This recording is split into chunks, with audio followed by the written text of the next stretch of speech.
Assalamu alaikum, YouTube. And anybody watching this, I don't know. This is my top 5 reasons why I follow Quran only. The first has to do with Salah. I mean, whenever you tell somebody that you follow Quran only, the first thing they're going to bring up is, brother, how do you do Salah? And that's the thing that, that's the actually thing that made me start questioning following traditional Islam. You go to this masjid and people are praying a certain way. You go to this masjid and people are praying a certain way. And I was just curious, all right, which is the best way to pray? I want to do it the best way. I'm trying to get, the best deeds or the best whatever. I'm just trying to do it the best, right? So where do I find that at? It's like, duh, you find it in the Quran, right? So I started looking. Well, I started paying attention to see what I saw there about prayer. And the first thing I came across that made me start questioning a little bit of everything was the Salah. How do you pray Salah? Well, in Surah Isra, Ayah 110, that ayah ends, and be not loud in thy Salah, nor silent, but follow a way in between. Be not loud, nor silent. Okay, so I read this and then I go to the next prayer, whatever prayer that maybe I read it during, I don't know, maybe I read it before I went to sleep and then I woke up and prayed Fajr, right? So Fajr, you wake up, you pray, you got, two ayahs that you pray out loud, or two rakat that you pray out loud. No problem. I didn't really think too much about it. Get to the door. You're praying in silence. Allah just said, don't be silent in your salah. I'm like, yeah, I'm praying in silence. Am I doing what Allah said? And this just like kind of irked me for weeks. Like, am I doing what Allah said? And I just finally was like, okay, whatever. All the salah, any salah that I pray, I'm going to pray it out loud because Allah says, don't pray too loud. Don't be loud or don't be silent. Find the middle way. So I was like, I'm going to at least make a sound, but I won't yell it. Make a sound. But then you notice, you go to the masjid, they're praying this salah over loudspeakers. These are called loudspeakers. Allah says don't do it loud. So, I mean, this is just like the first thing, and I'm just, noticing this stuff. And the next thing that probably came up is, you have to make wudu for Salah. And you make wudu, and it's funny, same kind of Salah situation, but it's more interactive now. When you go to make wudu, everybody kind of does it a little bit different. They follow the same pattern, does it a little different. Some people will tell you, no, brother, you got to do more of this. Use more water. The more water you use, the more light. That's what they tell you. Or they'll be like, no, brother, the Prophet used to, he would make his full wudu with just a cap full of water. Don't use any water. So everybody has something. Once again, I was like, all right, what does Allah say to do? Like, let me clear this confusion up. I don't care what anybody else is doing. What am I going to do? So we're going to find out what Allah says to do. I start to, search around. Surah 5, I think it's the table spread, Ayah 6. Allah tells you how to make what we call wudu. And then I looked at what I was doing. So essentially, what I would do is I would wash my face.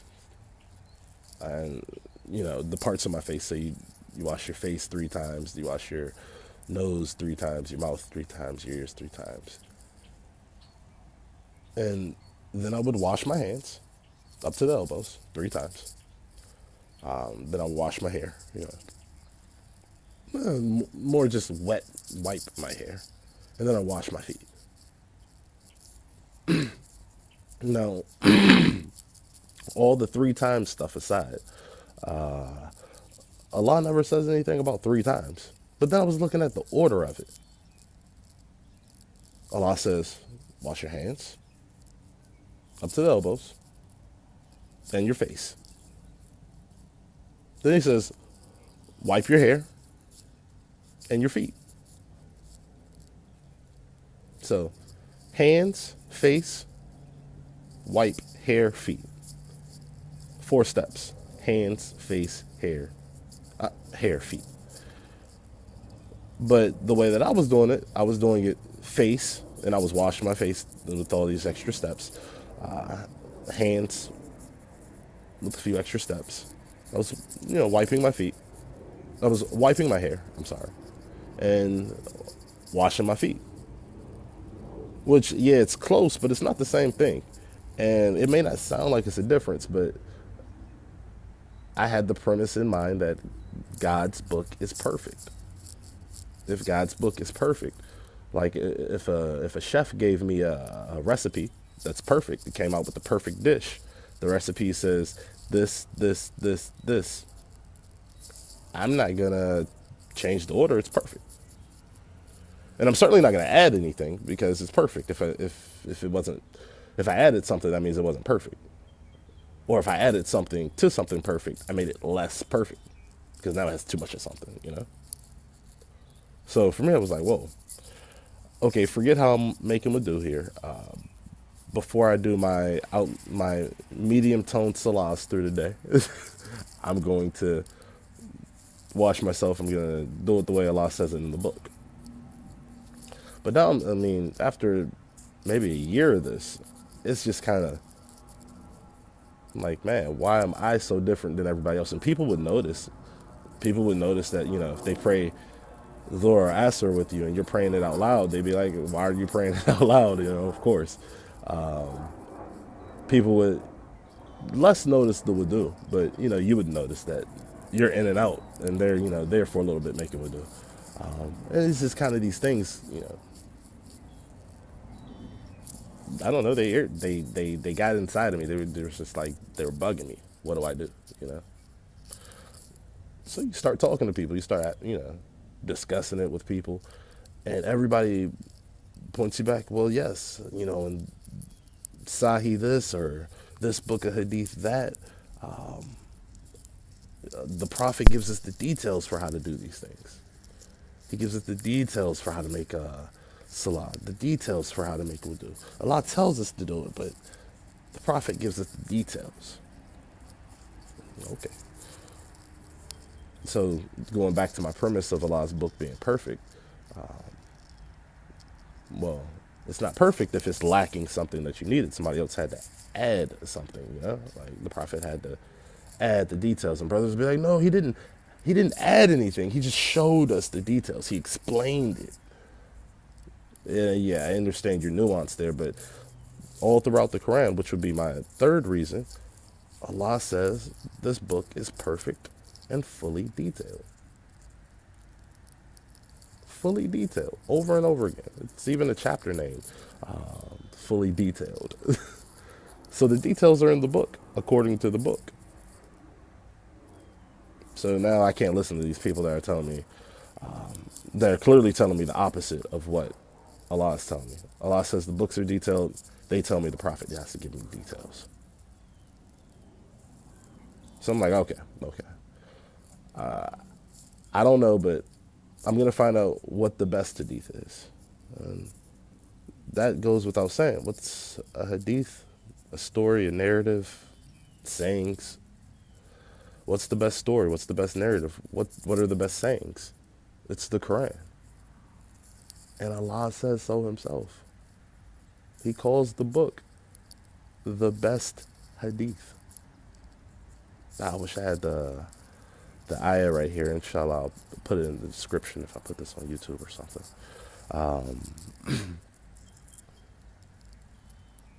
But yeah, Allah calls his book the best hadith. So Allah is aware of hadith. It's not like it's a foreign concept to him. He uses the term hadith. He's aware of it. And he calls his book the best of that thing that you call hadith. Okay. I'm down with it. Allah's book is the best hadith. I was already there. It's perfect and fully detailed. I was already there. That's what I was thinking. Like this book is perfect. We follow it. It's perfect. Right? All right, cool. But then I come across the ayah when Allah asks, what hadith would they follow after this?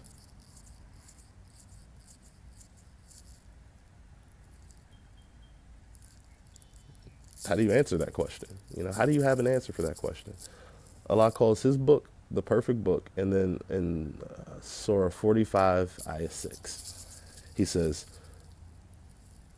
this, no, he says, I'm paraphrasing, but he uses the word hadith. He's like, and in what hadith after this will they believe in? Or after Allah and his ayats will they believe in? Something of that nature. Once again, in the description box. But you got an answer for that? You standing in front of Allah, Allah asks you what hadith you going to follow after this. You going to say, Bukhari? Come on. So, I mean, in a nutshell, those are my top 5 reasons why I choose to follow Quran alone. Hey, do what you do. If this helps you, I hope it helps. If it helps you, go read some Quran. See what Allah's telling you. If you disagree, if you got an answer for what hadith to follow after Allah and his ayats, do what you do. What can I say? As for me, Quran's good enough.